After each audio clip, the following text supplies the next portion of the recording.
नारियल चेंज करोगे उसमें? हाँ देखो नारियल दूसरा, वो नारियल लो वाला। तिलक लगा दो।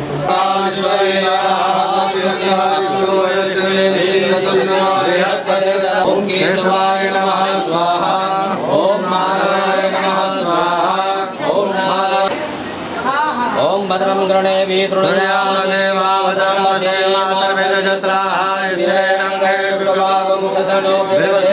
देवहितं यदायो शतमिन्नो शरतो यन्ति देवायत्रानचक्राजरसन्दनो नाम महापुत्रासो यत्विदरो भवन्ति माणो मध्यारे।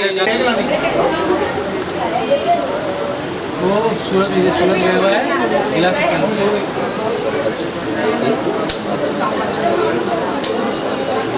ओम विद्यो दाम समाप्रभां यदा प्रणतास्मतां महापुनः गन्धक्षतपुष्टिका प्रभाया विवेदाराय यत्मङ्गलाय सुपायः।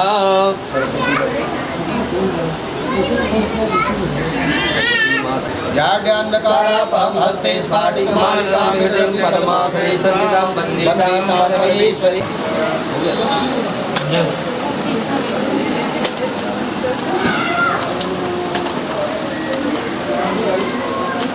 दूरी तिलकं ललाटपटले भाषास्थले कौस्तुभं नासाग्रे वरं नमस्कारं समर्पयामि। वासुदेवासुतं देवं चारुर्मलधरं देवकी परमानन्दं कृष्णं वन्दे जगद्गुरु। आकाशात् पतितं तोयं मणिदाय जगदिदाय कृष्णाय गोविन्दाय नमो नमः। प्रकृते भद्राय देवताः प्रणतास्मतां महा जगदम्बा।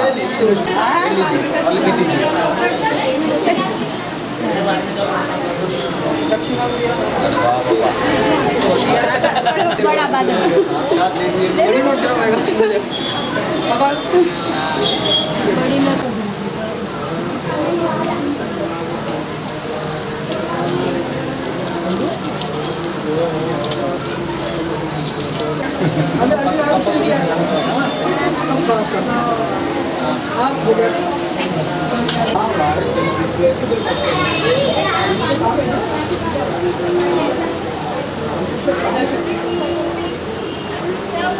देहि मे परमं सुखं रूपं देहि यं देहि यशो देहि दिशो जहि।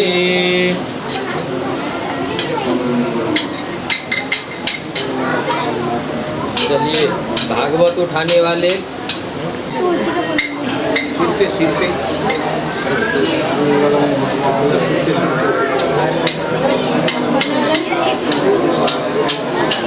तुलसी पहले देना पड़ेगा।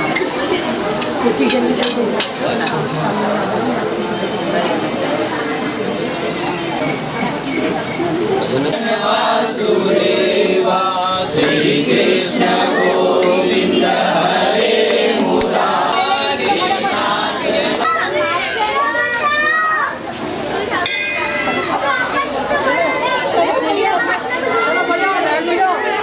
राधे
नहीं अभी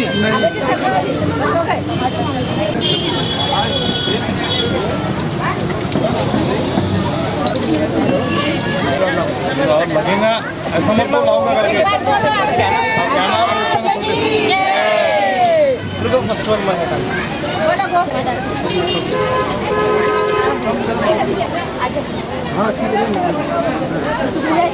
पानी के देखो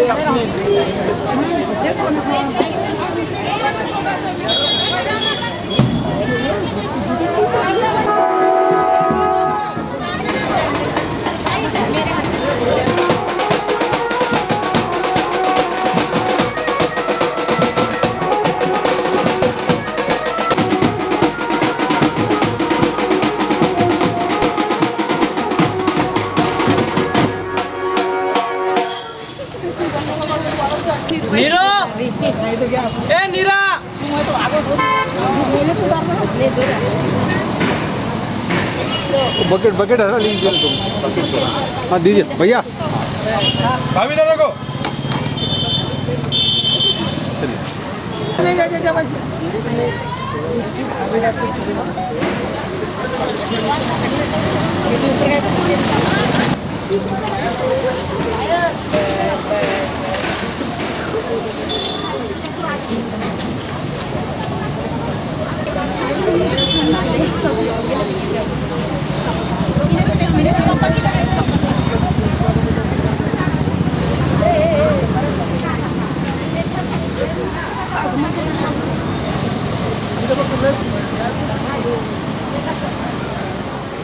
ओम यज्ञोपवीतं परमं पवित्रं दयावदेज साजं पुरस्ताय समग्रं बुद्धिं शुक्रं यज्ञोपवीतं बलमस्तु ते परित्रापीतवर्णं च सौभाग्यदायिनीं दक्षां समर्पयामि श्रीमन्महागणाधिपतये नमः नैवेद्यं समर्पयामणीयं पुनराचमणीयं प्राणाय पानाय व्यानाय स्मानामद्दीपान् श्रीमण महागण गणेश जी महाराज से प्रार्थना करेंगे कि गणेश जी महाराज आज को अपने आप का पूजन अर्चन किया इसे आप स्वीकार करेंगे हमारे घर में हमारे व्यापार में जो भी है आप रिद्धि सिद्धि शुभ लाभ के साराज की जय हाथ में अक्षत लेके अभी तत्व विराट जाय यत विराज हो एक बार पंचामृत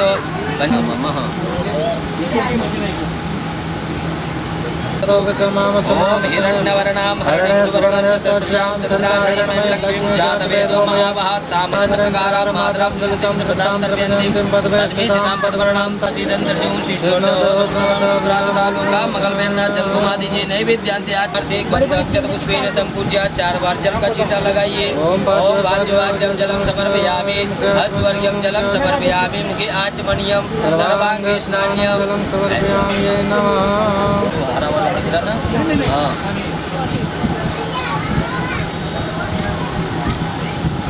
दानपति महारुद्र देवताय नमो नमः सभी के ऊपर एक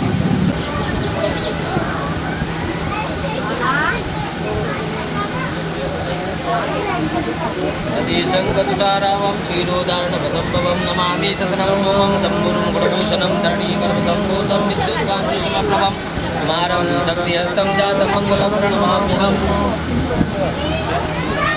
प्रियङ्गो कल्गाश्यामं रूपेण प्रतिममुदं सौम्यं सौम्यगुणोपेतं तं नमाम्यहं बुद्धाय नमः देवानां च ऋषीणां च गुरुतां च त्रिलोकेशं तं नमामि बृहस्पतिं सूर्यादीन वक्रादीन ओम सूर्यं शौर्यमथिन्दुरों च पदवीं सन्मङ्गलं मङ्गलं सदको देवाय हरये परमात्मने प्रणतः क्लेशनाशाय गोविन्दाय नमो नमः बालकृष्णदेवताय नमो नमः राधाराण्ये नमो नमः ध्याये ध्यानं समर्पयामि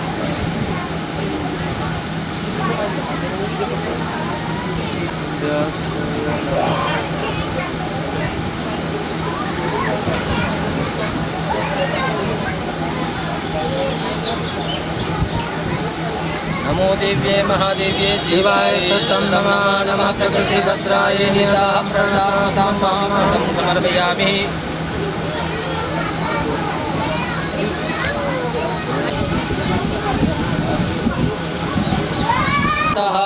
श्रोत्रासाय च प्राणसमुख दग्निरजायतः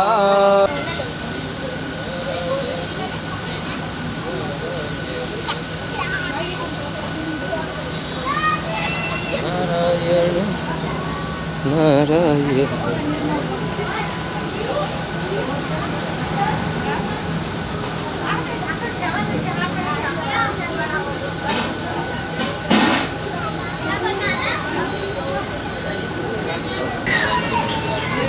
ओम नमो सुनंदाय सहस्रमूर्तये नमः भागवत महापुराणाय नमः श्री बालकृष्णाय नमः कृष्णाय वासुदेवाय हरे परमात्मने प्रणतः क्लेशनाशाय गोविंदाय नमो नमः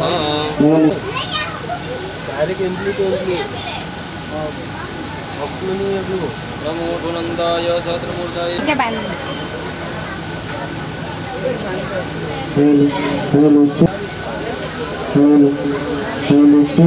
जो अच्छा है आपको अच्छे से बड़े बड़े साउंड करने की आदत नहीं ऐसा कुछ नहीं। आप बोलो तो मैं घर में तो देखो मेरा ठीक है समझेगी बक्सा है ना वो माइक लगता है उसमें बाकी ऐसे घर में भी जैसा घर में पूजा पाठ है उसमें वो अच्छा सो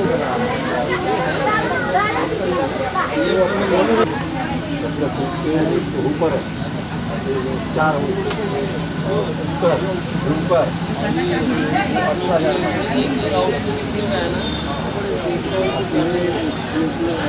मिक्सर वगैरह सब चलता है 2 माइक बच्चे पावर एक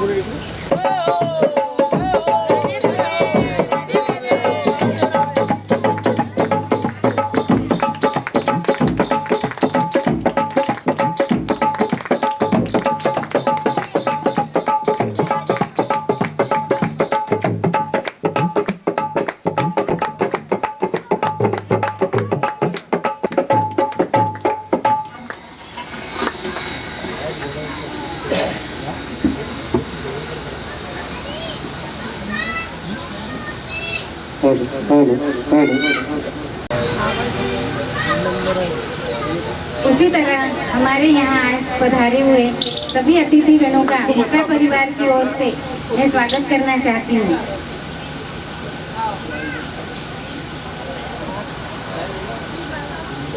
वैसे तो अम्बा नगरी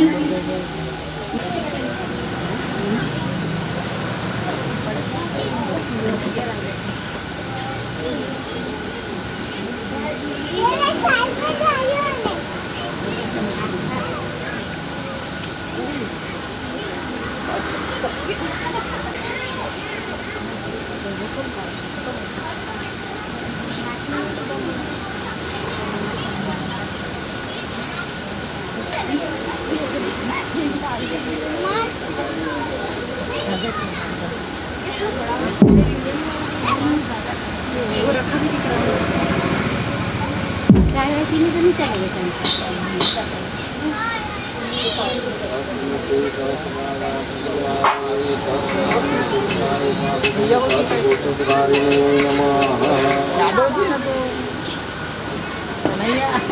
सूर्यारविंदे भवं भवानी सहितं नमामि कृपालमाला शंकराय दिगंबराय दिगंबराय नमः शिवाय नमः शिवाय। आरती शीतगण पुष्पदेवादि वंदन आत्मादि वंदन शांति शांति सुशांतिर्भवतु सर्वारिष्ट शांतिर्भवतु।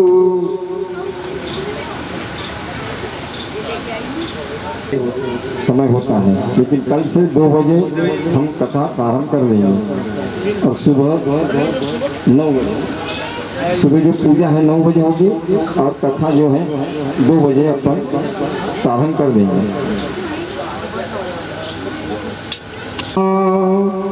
गुरुर्विष्णु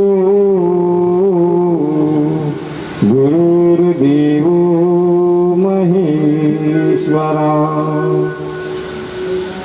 गुरुर् साक्षात् परब्रह्म तस्मै श्री गुरुवे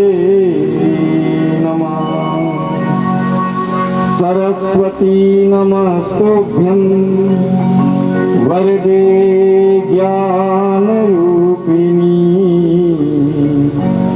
कथा आरंभं करिष्यामि प्रसन्नो भव सर्वदा। राधे राधे। ये कई पुण्यों के अर्पण से जो हमने संचित किया है पुण्य कर्म, उसी के प्रभाव से यह सब कार्य प्रसंग होता है। मिश्रा परिवार जी के इस आंगन में श्रीमद् भागवत कथा होने जा रही है। आज पहला दिन है। समय का अभाव देखते हुए, क्योंकि प्रारंभ करने में कठिनाई आती है, तो एक बार शुरू हो जाए तो फिर बरोबर भगवान भी परीक्षा लेते हैं। इनसे भी आई है, लेकिन भगवान देखते हैं कि कहाँ तक ये मुझ तक पहुँचता है। अगर हम हार गए बीच में तो कोई ये नहीं।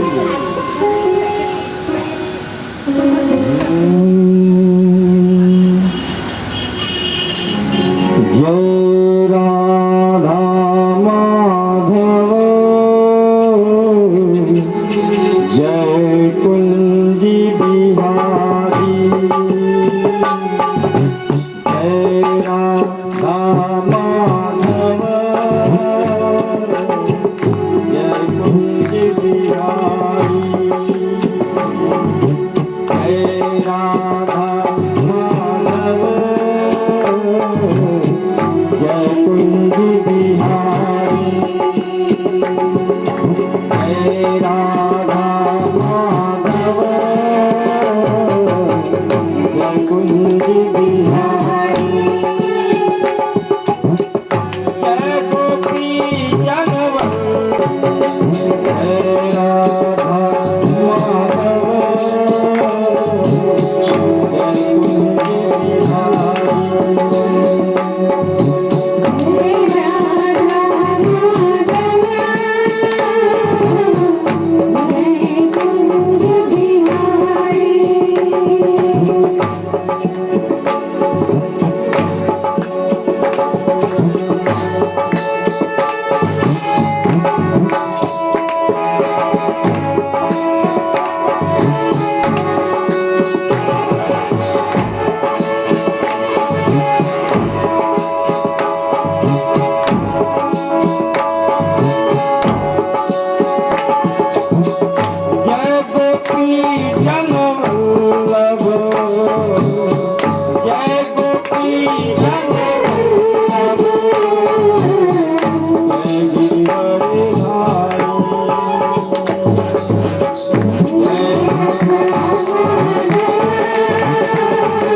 रूपी श्री कृष्ण की गोद में संपूर्ण मानवता का अभय मिलना, यही एक भागवत का धर्म है।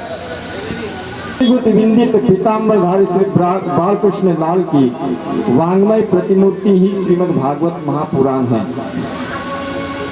भाग्योदयेन बहुजन्म समर्जितेन सत्संग चलावते पुरुषो यदा वै अज्ञानम हेतुकृत मोह मंदांध कारणाशम विद्याय ही तदो दैत विवेक। यानी एक जन्म का नहीं अनंत जन्मों का भाग्य के उदय होते ही तो ही श्रीमद् भागवत कथा श्रवण में रुचि हो पाती है, अनंता नहीं हो पाती। ऐसे सुंदर ये भक्तिपर अनुष्ठान में गोविंद की कृपा से ही होती है। देखिए भागवत की कथा कभी भी मनोरंजन के उद्देश्य से नहीं सुननी चाहिए कि जाए थोड़ा बैठ जाए और मनोरंजन हमारा हो जाए इसलिए हम भागवत सुनने जाए, ऐसा नहीं।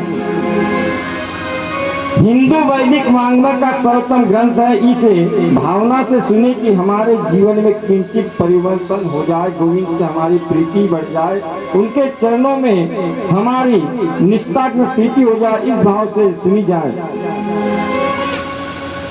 श्रीमद् भागवत कथा की पद्धति क्या है, उसे कथा के श्रवण का नियम क्या है और क्यों सुनी जाती है, विशुद्ध विवेचन किया, उसे हम भागवत महात्म्य कहते हैं। श्रीमद् भागवत की महात्म्य का यह संक्षिप्त वर्णन करते हैं। कथा श्रवण में श्रीमती निंद्रा देवी न आए, इसलिए हम थोड़ा बहुत राधे राधे जय श्री कृष्ण ऐसा कहते जाए। तो बोलिए जय श्री कृष्ण। इसमें मेरे अकेले की आवाज आई है, बाकी किसी की नहीं आई।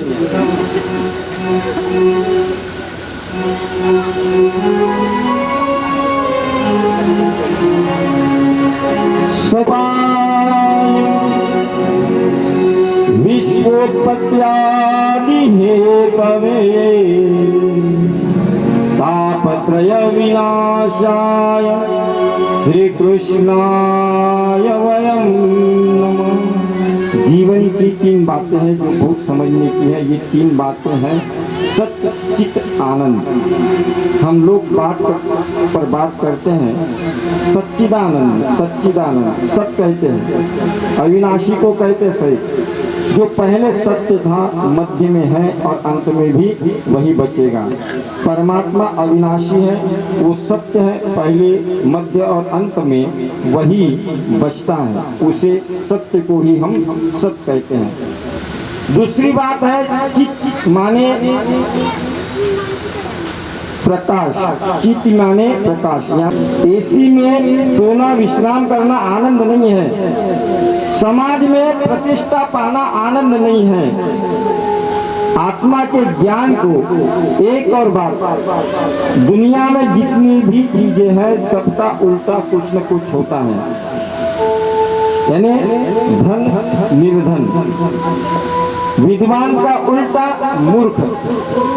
इसी प्रकार आनंद जो है वो परमात्मा का रूप है, आत्मा के ज्ञान का स्वरूप है आनंद। इसलिए सत्य भी श्री कृष्ण है, चित्त भी श्री कृष्ण है, आनंद भी श्री कृष्ण है।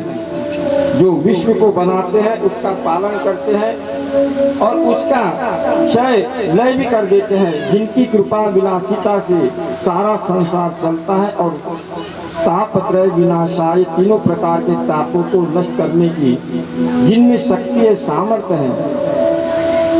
अब तीन प्रकार के जो ताप हैं, एक भी व्यक्ति संसार में ऐसा नहीं है जिसके बारे में आप, ये बड़ी बड़ी इंडस्ट्री, फैक्ट्री है, कारखाने है, लेकिन मानसिक चिंता की पिताजी चाहते थे कि अच्छे खानदान में संबंध हो मेरे बेटे का, लेकिन बेटे ने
पास में राम का नाम है धन, गोविंद के नाम का धन है, वह सबसे बड़ा धन। दैविकता तथा आदि भौतिकता तीनों को विनष्ट करने की जिन श्री कृष्ण नाम में शक्ति है, ऐसे श्री कृष्ण को हम भी प्रणाम करते हैं। जय श्री कृष्णाय। श्रीमद् भागवत के प्रधान देव तो श्री गोविंद है, इसलिए भागवत महात्म्य के प्रथम श्लोक में श्री कृष्ण की वंदना की गई है। आदरणीय सुखदेव जी का वंदन किया, जिन आदेश को ग्रहण कर लिया, सीधे वन की ओर चले गए। पुत्र पुत्र कहते हुए महर्षि वेदव्यास जी इनके पीछे चल रहे, परंतु आचार्य सुखदेव जी को लौटा कर लाने की जिन्हें में सामर्थ्य नहीं है, ऐसे परम वंदनीय सर्वभूत उदय श्री सुखदेव जी का हम भी वंदन करते हैं। जैसे हम इस पवित्र भूमि पर बैठकर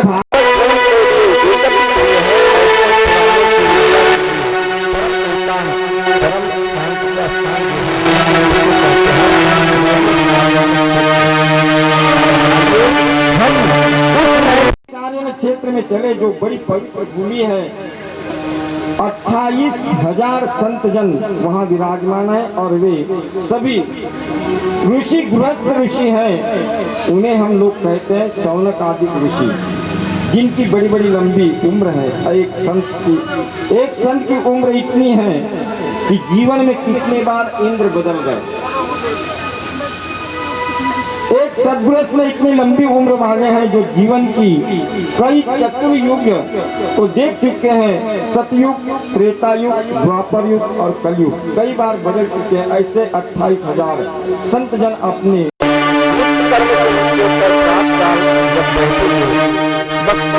संतों की मंडली में श्री शिव का आगमन हुआ।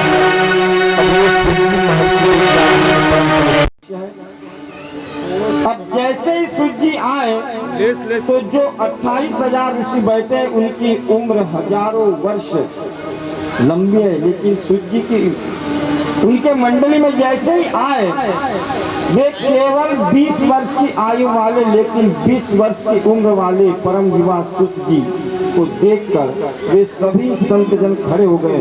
आइए महाराज पधारिए। बड़ी कृपा की शौनकादि ऋषियों के इस व्यवहार को देखकर श्री सूर्य जी बड़े संकोच में पड़ गए। आप लोग ये क्या करते हैं?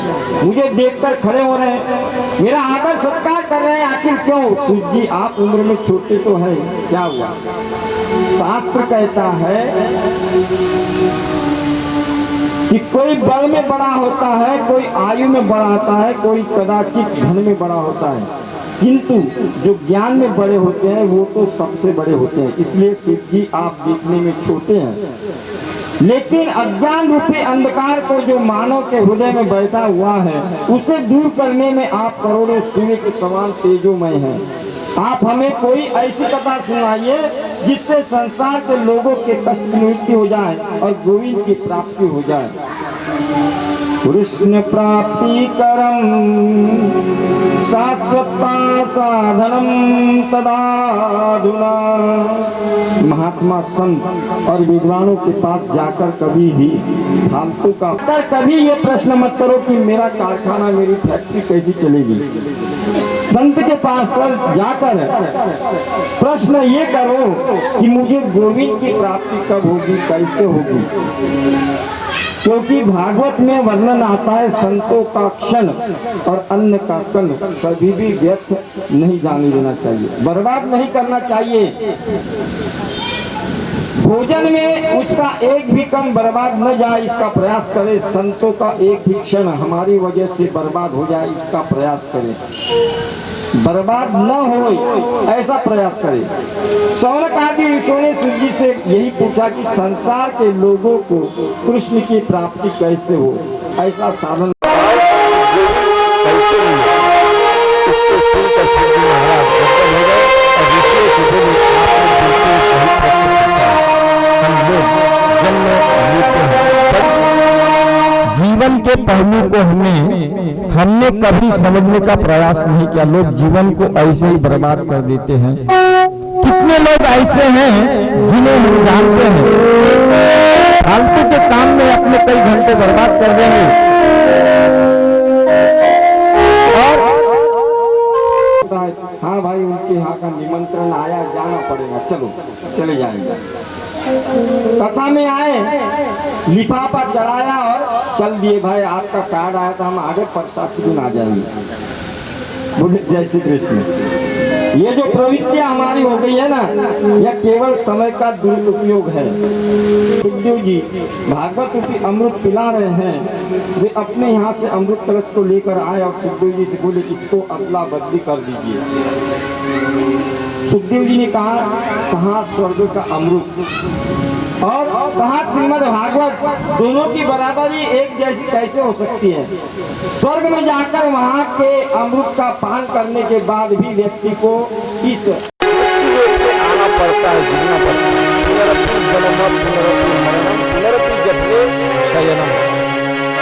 लेकिन भागवत अमृत का पान जिसने कर लिया उसको तो आवागमन का चक्र ही हमेशा ही छूट जाता है, मिल जाता है। श्री कृष्ण है, साक्षात श्री कृष्ण स्वरूप श्रीमद् भागवत है। इसका श्रवण करने से जीवन धन्य हो जाता है। नारद जी ने जन जन में इसका प्रचार करने के लिए अपने पिता ब्रह्मा जी से इसका अध्ययन किया, पढ़ाई की इसकी। लेकिन सप्ताह श्रवण की विधि क्या है, ये तो नारद ने सनत कुमार से सुना था। शौनक आदि ऋषि बोले हमने तो सुना है सनत कुमार ज्यादा इधर उधर घूमते नहीं है और नारद जी एक जगह बैठते नहीं है, हमेशा भ्रमण करते रहते हैं। और भागवत की कथा में मन यदि चंचल हो, मन में बातें कई प्रकार की हो, तो फिर कथा का आनंद नहीं मिल सकता। भागवत की कथा में 5 बातों को ध्यान रखना जरूरी है। कथा के लिए अच्छा स्थान, जिस तरह हमने हमारा यह स्थान है। दूसरी बात है भागवत का गान, इन्हें सुंदर भजनों के साथ इसका गान करे, उसे गाएं। तीसरी बात और चौथी बात है भागवत का ध्यान, उसको एकाग्र होकर सुना जाए, मन लगाकर सुना जाए। और पांचवी बात है कान एकदम भागवत से जुड़ जाए तो ही भागवत कथा श्रवण का फल आपको प्राप्त हो सकता है। अब सनत कुमार तो ऐसे संत है जो कभी घूमते नहीं है और नारद जी भ्रमण करते रहते हैं, एक जगह बैठते नहीं।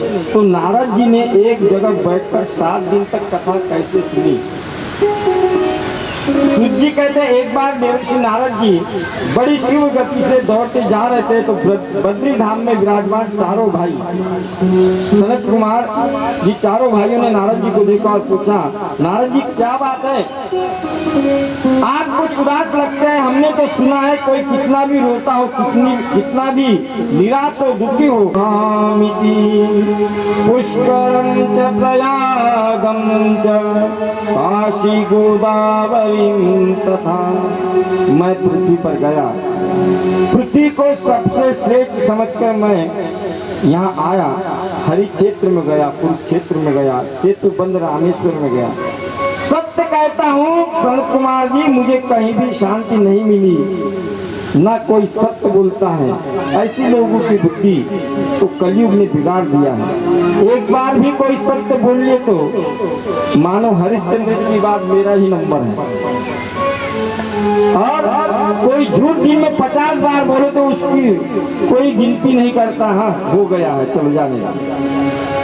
तो बार बार गिनाता है कि कोई अच्छा काम कर लिया तो कहता है कि मैंने किया ये काम हमने किया। और पाप काम कोई करता है तो कहता है हो गई प्रभु राम जी की इच्छा थी, हो गया, समाप्त हो गया। घर में नई बहू की चलती और दादी बाबा तो कौन पूछे। सनत कुमार बोले घर में नई बहू की चलती हो अच्छी बात है, ये तो गलत बात नहीं है, घर की बहू की चलनी चाहिए, लेकिन कोई बड़ा काम हो, कोई अच्छा कार्य करने जा रहे हो, नया कार्य करने जा रहे हो तो दादी बाबा बड़ों की सलाह ले, बुजुर्गों की सलाह लेनी चाहिए। लेकिन यहाँ तो घर में चलती है नई बहू की और सलाह लेते हैं साले की। दीवार में एक कहावत है, दीवार में ज्यादा अलमारी नहीं होना, क्योंकि अगर चोरी करने वाला आया तो एक मारा की ईंटा निकल जाएगी, रास्ता मिल जाएगा। और घर में साला नहीं होना। तो ये कहावत है दीवार में अलमारियां ज्यादा नहीं निकाले तो कमजोर हो जाएंगी और साले की सजा लोगे तो बर्बाद हो जाएंगे। इसका प्रमाण है कौरव, साक्षात प्रमाण है इसका। अधर्म का मित्र जो कली है उसने लोगों की बुद्धि को विकृत बना दिया। लेकिन मैं जब श्री धाम वृंदावन में आया वहाँ एक कौतुक देखा। एक युवती के पास दो पुरुष मूर्छा अवस्था में पड़े हैं। वह स्त्री चारों ओर देख रही है कि उसमें नारद जी ने उन्हें बुलाया। नारद जी वहां से गुजर रहे, उस स्त्री ने बुलाया। मैं उस माता के पास गया। नारद जी कहते हैं मैं उस माता के पास गया। उस माता का नाम था भक्ति माता। उसके बगल में जो दो वृद्ध पुरुष पड़े थे वो कलयुग के प्रभाव से दोनों बूढ़े बन गए थे। मैंने उन दोनों को ज्ञान और वैराग्य को उनके उत्थान के लिए मैंने उन दोनों से बुढ़ापे को दूर करने के लिए बड़े बड़े प्रयास किए। वेद का पाठ किया, वेदांत का पाठ किया, लेकिन कोई असर नहीं हुआ। तब एक आकाशवाणी, यदि तुम ज्ञान वैराग्य के बुढ़ापे को दूर करना चाहते हो तो इसके लिए सत्कर्म करो। मैं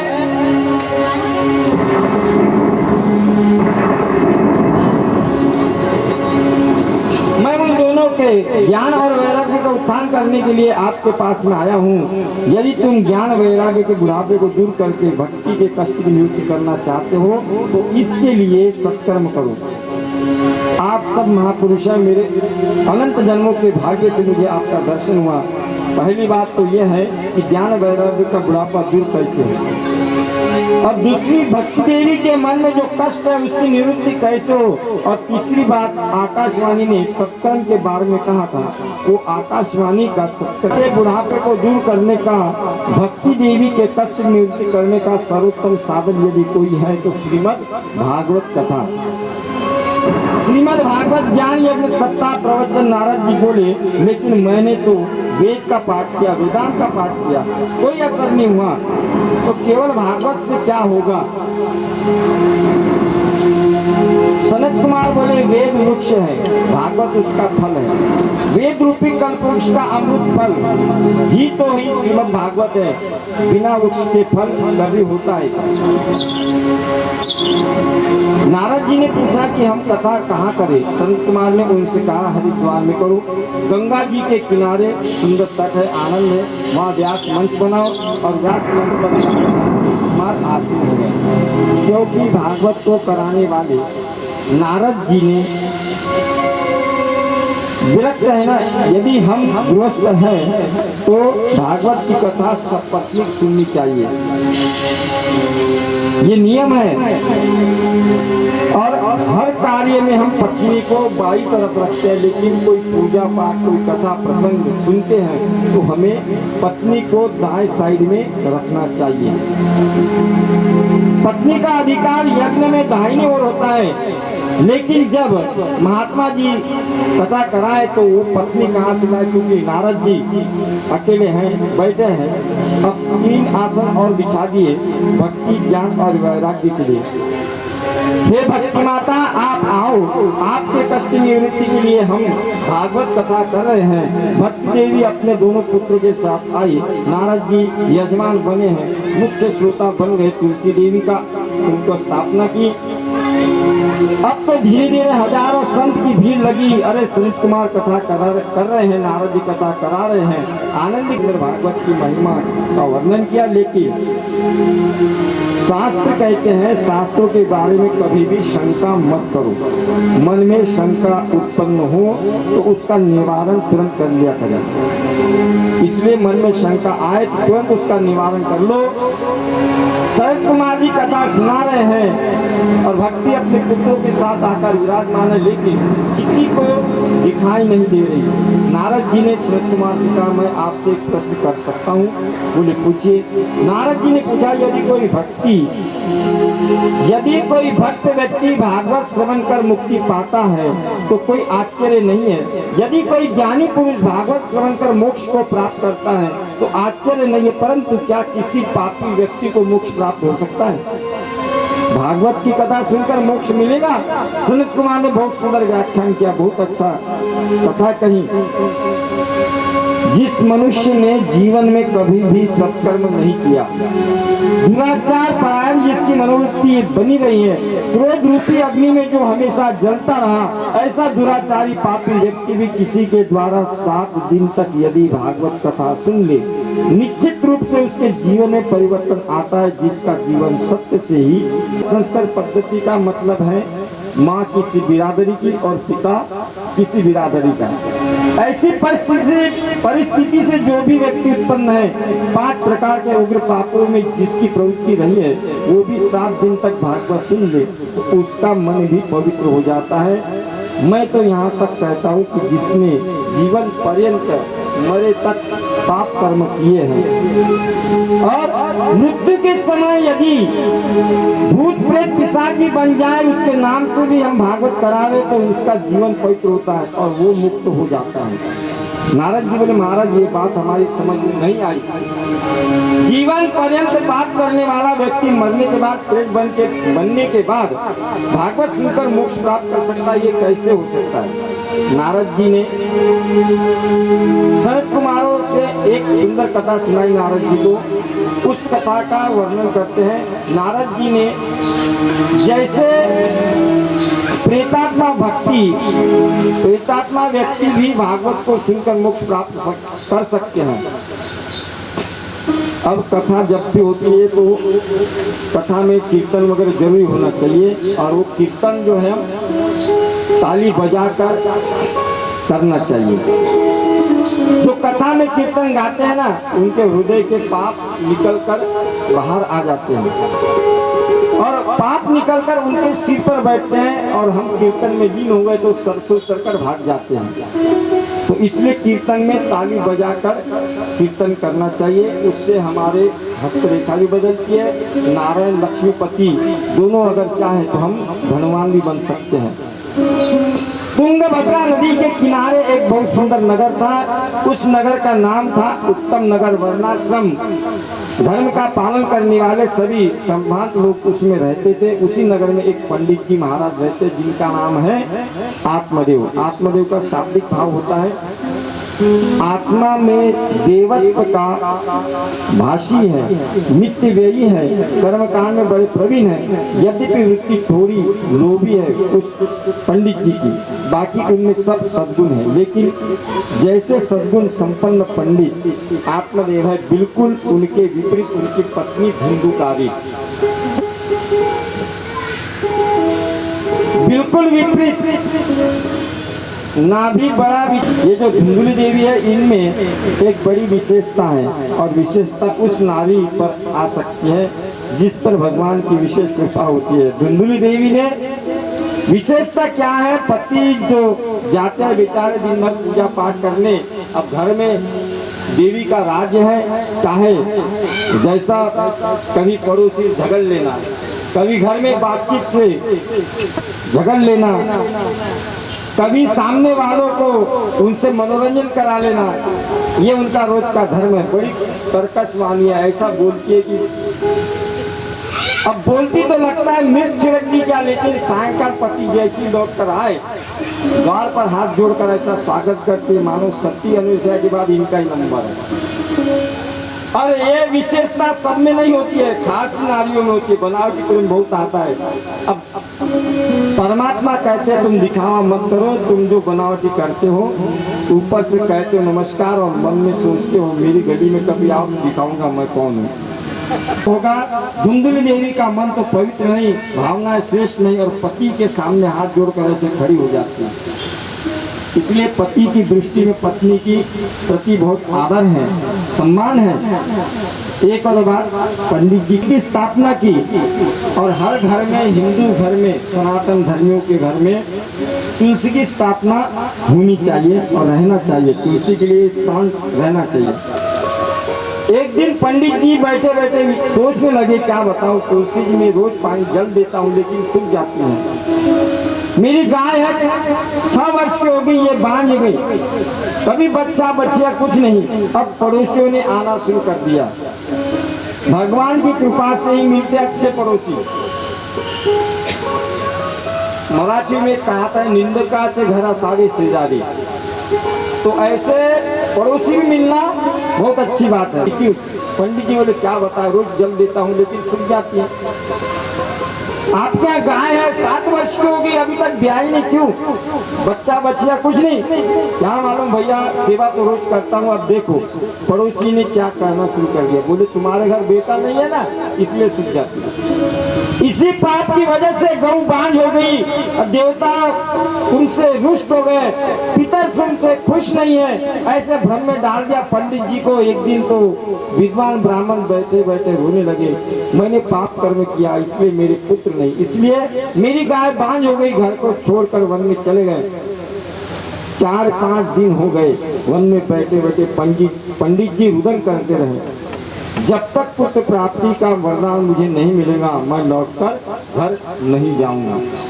कोई संत वहां से जा रहे हैं, ये चेहरा होता है ना, ये कैमरा होता है, संत जी पहचान लिए कितना धनवान है, कितना निर्धन है, कितना सच्चा और कितना बनावटी, ये प्रत्यक्ष आदमी के चेहरे पर लिखा हो रहता है। पहचानने वाला पहचान लेता है, कभी घूमने की जरूरत नहीं होती, और ये समझने में ज्यादा समय नहीं लगता। पंडित जी वहाँ परे परे रो रहे हैं, उसी जगह से संत जी महात्मा जी ने देखा कि, और देखकर समझ गए कि ये विद्वान ब्राह्मण है लेकिन दुखी है। पास में आकर संत ने स्नेह से पूछा, पंडित जी आप रोते क्यों हो? आपको कोई बहुत बड़े कर्मकांडी पंडित विद्वान मालूम होते हो, क्या तकलीफ है आपको, मुझे बताइए। पंडित जी चरणों में गिरकर बोले क्या बताऊं, मैंने जो पाप कर्म किया था उसी को भोग रहा हूँ। मेरे द्वारा दी हुई चीज देवता भी स्वीकार नहीं करते, पितर भी स्वीकार नहीं करते। घर गाय बांझ हो गई, यही। अब महात्मा ने मन में बड़ा आश्चर्य हुआ और उनको समझाते हुए बोले, पंडित जी आपके मन में पुत्र की जो कामना है ये एकमात्र अज्ञान है। संत ने पंडित जी से कहा, यदि तुम्हारे घर पुत्र हो जाता तो समझ लेते परमात्मा की कृपा हो गई, पुत्र नहीं है तो समझो परमात्मा की असम कृपा हो गई है। अब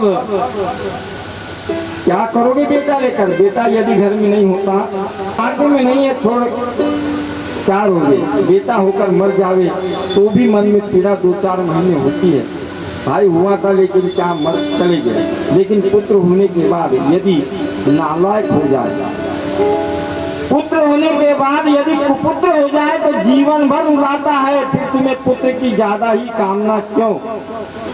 गोविंद को अपना पुत्र मान लो, कन्हैया को अपना पुत्र मान लो। ये संसार बड़ा विचित्र है। पंडित जी कर रहे हैं, वो अंत में करता क्या है, हमारी खोपड़ी बांस से फोड़ देता है, डंडा मार देता है, फट जाती है खोपड़ी, तो उसमें 1 लोटा घी भर देता है।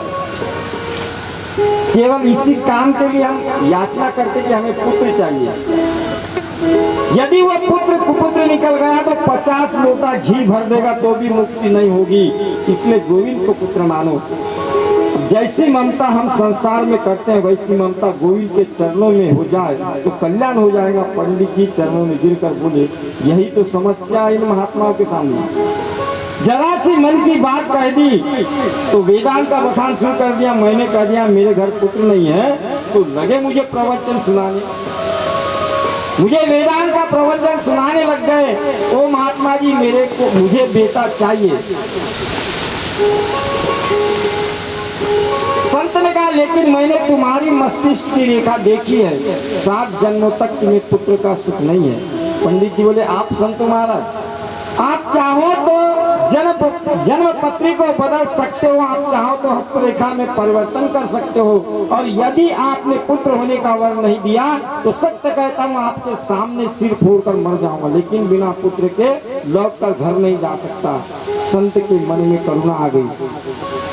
संत ने एक फल दे दिया और कहा अपनी पत्नी को खिला देना। सारे नियम बता दिए, सुंदर पुत्र होगा। आत्मदेव ने फल पत्नी को दे दिया। अब पत्नी सोचती है कि ये सब नियम तो मैं पालन नहीं कर सकती।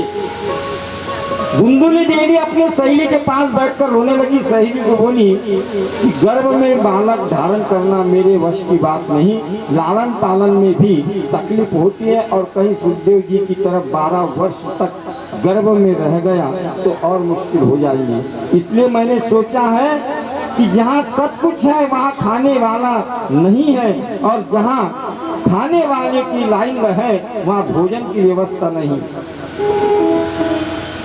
गरीब सहेली के 6 पुत्र है और 7वां होने वाला है, अन्न का दाना भी नसीब में नहीं है, अति निर्धन। घर अरबों की संपत्ति है पर खाने वाला नहीं है। जो सहेली से बोली, धुंधुली के घर पर अरब भोले भाले हैं, पूजा पाठ के अलावा कुछ नहीं जानते। इस बार तुम्हारे घर जो पुत्र होगा उसको मुझे दे देना, मैं बहुत सारा धन तुम्हें दे दूंगी। सहेली ने कहा ठीक है। उसने समय आने पर सहेली का पुत्र ले लिया, पति से कह दिया बस मेरे होने वाला, लेकिन फल खाने से पुत्र होता है कि नहीं इसकी परीक्षा लेनी चाहिए। तो वो फल गाय को खिला दिया और कह दिया, अब वो फल गाय को खिला दिया और सहेली का पुत्र लेकर कह दिया पुत्र हुआ है, पुत्र हुआ है। पंडित जी के मन में बहुत खुशी हुई, आनंद मनाया, बड़ा उत्सव मनाया। अब जिस फल को उन्होंने गाय को खिलाया वही गाय 3 महीने बाद सुंदर पुत्र को जन्म दिया। आत्मदेव जी बहुत प्रसन्न हुए, गाय को भी पुत्र हो गया। अब इन्होंने गोकर्ण नाम रख दिया, क्योंकि उसका संपूर्ण शरीर गाय का जैसा है, मनुष्य जैसा केवल कान है। गाय जैसे लंबे लंबे, इसलिए उसका नाम, उनके जो कान है, शरीर मनुष्य का है लेकिन कान गाय के जैसे, तो इसलिए उसका नाम गोकर्ण रख दिया। और मन में सोचा मेरा नाम है आत्मदेव, इसलिए पुत्र का नाम रखूंगा परमात्मन देव। अब धुंधुली बोली वाह वाह, 9 महीने गर्भ में हमने रखा और नाम अपने नाम से मिलता। मेरा नाम है धुंधुली, मेरा पुत्र का नाम होगा धुंधुकारी। ठीक है देवी तुम राजी तो हम कोई आपत्ति नहीं। तो बेटे का नाम रख दिया धुंधुकारी। अब धुंधुकारी महान फल हो गया। इकलौता पुत्र जिस घर में हो, इकलौते पुत्र ने जिस घर में जन्म लिया हो, उस बच्चे के बिगड़ने के आसार ज्यादा होते हैं। इसलिए इकलौता पुत्र जिस घर में हो वहाँ माता पिता का उत्तरदायित्वदार। आप जैसे समझदार पुत्र यदि घर में एक है तो एक ही पुत्र खानदान को तार देता है। शास्त्र कहते हैं घर में बेटा एक हो लेकिन गुणवान हो तो अपने खानदान को तार सकता है। और करोड़ों तारागण मिलकर भी, जैसे आकाश में एक ही चंद्रमा है पूरे आकाश को प्रकाशित करता है, लेकिन ताराएं इतनी करोड़ों ताराएं मिलकर उस आकाश को प्रकाशित नहीं कर सकती। अब माता पिता को बहुत सावधानी से उस बचपन से सुंदर शिक्षा देनी चाहिए। और यहीं पर आत्मदेव जी गलती कर गए, बेटे को सुंदर शिक्षा नहीं दे पाए। सोचा एक ही पुत्र है, सुधर जाएगा, समझ जाएगा। यदि बालक बचपन में कंचा खेलने लग जाए, गोली खेलने लग जाए, समझ लो शुरुआत हो गई। पहले गोली खेलता है, गोली खेलते खेलते ताश खेलता है, ताश खेलते खेलते जुआ खेलने लगा। अब खेलते खेलते थोड़ा पैसा सट्टे में लगाने लगा। कभी तो भय नहीं घर में, जुए में हारने लगा तो माँ से ले जाने लगा। अब माँ देवती बेटा ले जाओ, सब तुम्हारा ही है। अब पैसे से काम नहीं चला तो 16 चांदी माँ से मांगने लगा, माँ दे देती। सोचती एक ही पुत्र है, सब उसी का है, दे दो। सब ले जाके हारने लगा तो माँ ने थोड़ा सख्ती से बोली, नहीं बेटा ऐसे नहीं दूंगी। तो माँ से चाबी छुड़ा कर जबरदस्ती चुरा कर ले जाने लगा। परिणाम ये हुआ कि घर में जितना चांदी स्वर्ण था सब जुए में हार गया। अब घर में कुछ रहा नहीं तो चोरी करना शुरू कर दिया। 2-4 बार राजा ने पकड़ लिया और उसी बाद में पीना शुरू कर दिया। बिगड़ने का आरंभ हो गया। पट्टी बांधकर, डाका डालकर, चोरी कर आता है। और पंडित जी बोले मेरे मंदिर जैसे सुंदर घर को तूने नरक बना दिया। जगह जगह शराब की बोतलें पड़ी है, जगह जगह मांस के टुकड़े पड़े हैं। तुमने एक विप्र, एक ब्राह्मण के घर को नरक का अड्डा बना दिया। पिता को डांट कर बोला, आप चुप रहिए, आपकी बुद्धि सटिया गई है, पगला गए हैं। हम जो करते हैं सब अच्छा करते हैं। इतना कष्ट हुआ आत्मदेव को, बोले हे भगवान, इस पुत्र से तो मैं बिना पुत्र के ही ठीक था। एक दिन रात्रि में बैठे बैठे आत्मदेव जी रुदन कर रहे थे, वहीं गोकर्ण जी का आगमन हुआ। गाय का पुत्र जो गोकर्ण है वो ही श्रद्धा से आत्मदेव को पिताजी कहता है, आकर बोला पिताजी आजकल आप बहुत उदास रहते हैं, मैं कई महीनों से देख रहा हूँ आप किसी बात से चिंतित हो, बड़ी दुखित हो, मुझे बताइए। सुनकर आत्मदेव तुरंत गोकर्ण के सामने गिर पड़े, बेटा मेरी समझ में नहीं आता मैं क्या करूं, कैसे रहूं, घर को मेरे पुत्र ने नरक बना दिया और घर को छोड़कर वन में कैसे जाऊं, क्योंकि मन में इतनी विरक्ति नहीं है, तुम ही मेरा मार्गदर्शन करो, मुझे तुम ही समझा सकते हो। और गोकर्ण जी महाराज ने आप पिताजी मैं तो एक बात कहता हूं कि पहले तो शरीर के प्रति जो हमारा देह अभिमान है उस देह अभिमान को हम त्याग दें। मैं शरीर हूँ ऐसा मानना छोड़े, इस शरीर को चाहे पंडित जी बोलो, चाहे ज्ञानी बोलो, चाहे संत बोलो, लेकिन शरीर की गति 3 होती है। जला दोगे राख बन जाएगा, फेंक दोगे गिदड़ खा लेगा और मिट्टी में गाड़ दोगे तो कीड़े बन जाएंगे। जिनको तुमने अपना माना है वो तुम्हारे हो सकते हैं क्या? आप कभी घर में एकांत में बैठकर आंख बंद कर अपने आप से प्रश्न करो कि मैं क्या हूँ, कौन हूँ मैं? आप सोचिए मैं कौन हूँ। बेटा हम सुखी है कि दुखी है? यदि बेटा बेटी मेरे हैं तो जन्म के पहले सूचना क्यों नहीं देते, पिताजी हम आ रहे हैं? इसका मतलब क्या है? अच्छा हम दिन में सोकर उठते हैं तो जगने के बाद और सोने के पहले का ही चक्कर क्यों है? रात्रि में सोने के बाद हम 40 मिनट में सोच रहा हूँ, अब सोचते सोचते पूछिए ये सब कैसा? संसार मकान मेरा है तो मैं लेकर क्यों नहीं जाता हूँ? धन संपत्ति मेरी है तो मैं लेकर क्यों नहीं जाता हूँ? तो आवाज निकलेंगी, चल रे हंसा अमर लोक को, यहाँ कोई नहीं तेरा है, जगवालों का हुआ अंधेरा, अपना हुआ सवेरा है। पति पत्नी बंधु बांधव बेटा बेटी सब यही रह जाते हैं। तो कहते हैं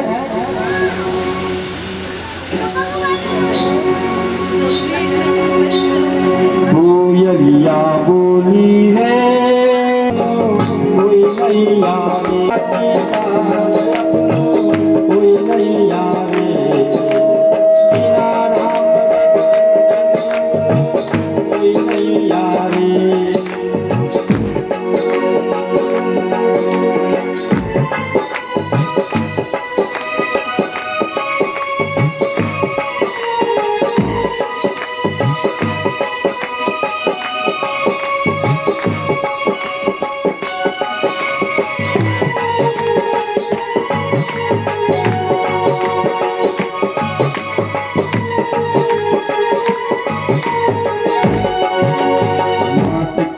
यह पुत्र हमारो, बहन कहे भाई मेरा रे भैया, बहन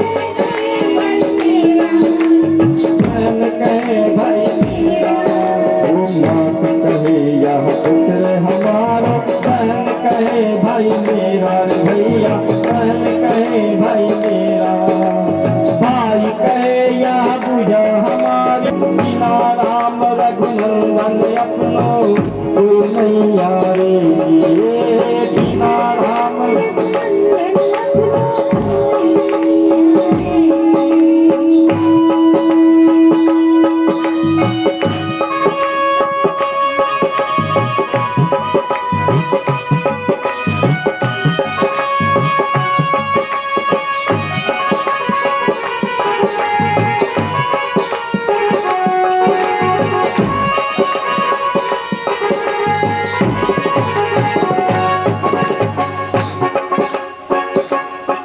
सब यही रह जाता है।